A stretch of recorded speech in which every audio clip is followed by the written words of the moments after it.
Create केलंय आणि एक चॅलेंज असतं की इन्फ्रास्ट्रक्चर क्रिएट करणं आणि त्याच्यानंतरचा जो चॅलेंज असतो की त्या इन्फ्रास्ट्रक्चरला यूज कसं करायचं.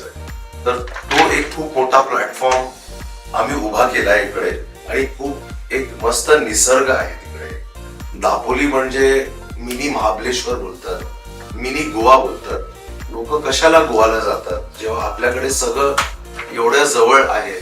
वॉटर स्पोर्ट्स आहे, पॅरासेलिंग म्हणा तुम्ही, क्लीन बीचेस आहेत, सेफ बीचेस आहेत तिकडे आणि एवढा मस्त निसर्ग आहे.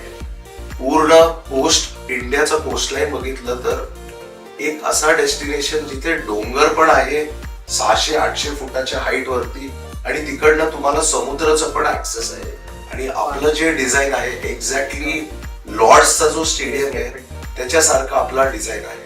ऑलरेडी आपल्याकडे ऑलमोस्ट 100च्या वरती क्लब्स आहेत in India and outside India which are already affiliated to us. मला वाटतं की असा प्लॅटफॉर्म आउटसाइड सिटी कुणी एवढा प्लॅटफॉर्म डेव्हलप केला नाहीये आणि तो प्लॅटफॉर्म क्रिएट करायला जयंतजींनी जे साथ दिलाय. सगळ्यात मेन म्हणजे सांगायचा उद्देश आहे की स्पोर्ट टुरिझम म्हणून आपण ज्यावेळेस स्मिता ऑलरेजनी स्टार्ट केलं होतं स्पोर्ट टुरिझम, त्या माध्यमातून सरांची माझी भेट झाली आणि स्पोर्ट टुरिझम हा खूप मोठा अँगल आहे. त्याचबरोबर भारतातले त्यांना जे काही सरांनी आतापर्यंत सांगितलं की 100 म्हणजे 100 क्लब बरोबर आपण जॉईन आहे.